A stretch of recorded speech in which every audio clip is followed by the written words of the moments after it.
السلام علیکم دوستو، آج کی ویڈیو میں ہم آپ کو بتائیں گے حضرت ابراہیم علیہ السلام کے بارے میں، ان کی ولادت کے بارے میں، بت پرستی کے خلاف ان کی تبلیغ اور نمرود کی طرف سے ان کو آگ میں پھینکے جانے کا واقعہ۔ اس ویڈیو کو آخر تک ضرور دیکھیے گا۔ نمرود ملک بابل کا بادشاہ تھا۔ نمرود انتہائی مغرور شخص تھا۔ جب اس کی ابتدا کا دائرہ وسیع ہو گیا تو لوگوں سے کہنا شروع کر دیا کہ اس کی پرستش کریں، کیونکہ لوگ پہلے ہی غیر اللہ اور لکڑی سے بنے ہوئے بتوں کی پرستش کیا کرتے تھے، لہٰذا وہ اسے بھی آسانی سے خدا ماننے پر آمادہ ہو گئے۔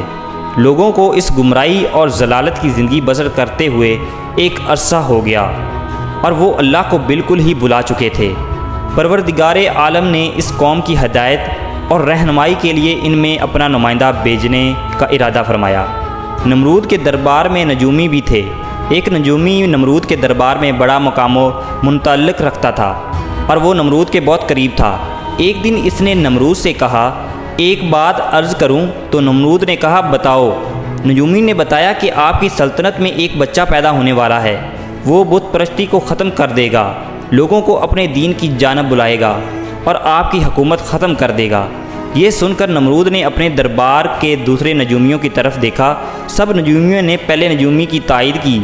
نمرود یہ سن کر دل ہی دل میں گھبرایا اور پھر غصے میں آ کر حکم دیا کہ عورتوں اور مردوں کو ایک دوسرے سے الگ کر دیا جائے تاکہ کوئی ایسا بچہ وجود میں ہی نہ آنے پائے، اور حکم دیا جو بھی بچہ پیدا ہو اسے قتل کر دیا جائے۔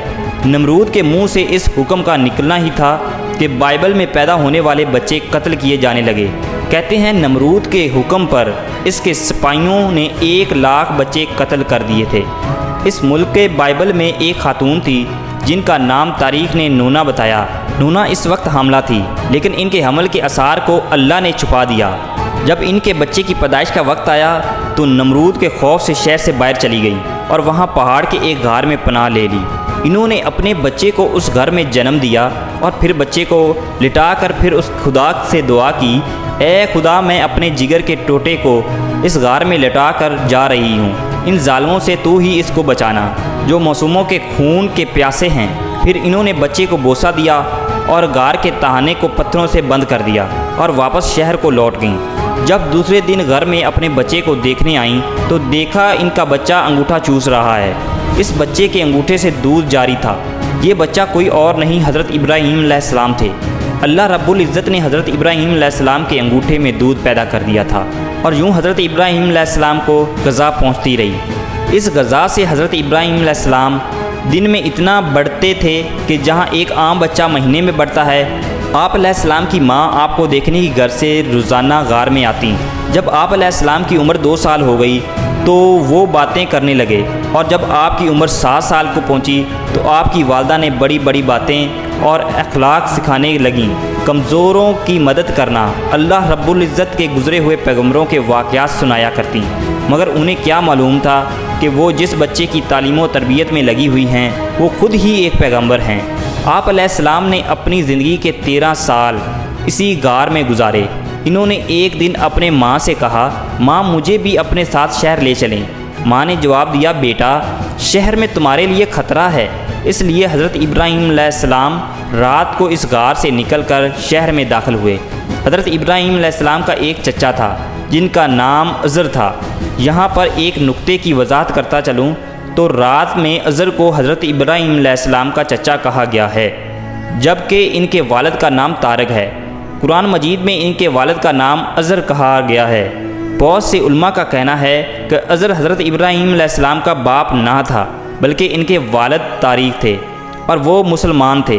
ارباب نسب کا بھی اس پر اتفاق ہے کہ حضرت ابراہیم علیہ السلام کے والد طارق تھے، لہٰذا قرآن مجید اور اکثر حدیثوں میں جو عزر کو باپ کہا گیا ہے وہ مجاز کے طور پر ہے، کیونکہ وہ ان حضرت علیہ السلام کا چچا تھا، اور عرب میں یہ رواج ہے کہ چچا کو باپ کہتے ہیں۔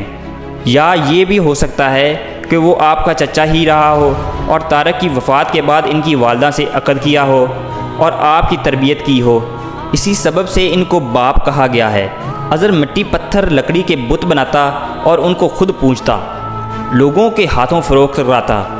اس طرح اس کا کاروبار بہت پھیلا ہوا تھا۔ عزر کے بیٹے بھی بت پرستی کرتے تھے۔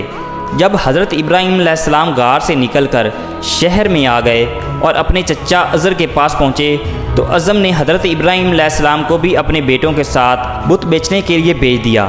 حضرت ابراہیم علیہ السلام نے بتوں کے گلے میں رسی باندھی اور انہیں زمین پر گھسیٹتے ہوئے لے گئے، جس سے وہ مٹی، کچڑ اور کوڑا کرکٹ سے آلود ہو گئے۔ پھر آواز لگائی، اے لوگو آؤ اور مجھ سے وہ بت خریدو جو بے جان ہیں، عقل و ہوش سے خالی ہیں اور کوئی نفع یا نقصان نہیں پہنچا سکتے۔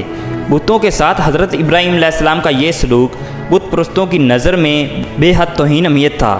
پھر بات یہاں تک آپ پہنچی، ایک عازم نے حضرت ابراہیم علیہ السلام کو اس بارے میں نصیحت کی کہ ایک دن حضرت ابراہیم علیہ السلام نے اپنے چچا سے پوچھا، چچا جان آپ لکڑی اور مٹی کے بت بناتے ہیں جو نہ بول سکتے ہیں نہ سن سکتے ہیں، نہ آپ کو کوئی نفع یا نقصان پہنچا سکتے ہیں۔ حضرت نے پوچھا، کیا تمہارے خداؤں کے مخالف ہو؟ دیکھو آئندہ اس طرح کی بات زبان پر نہ لانا ورنہ تمہیں سزا ہوگی۔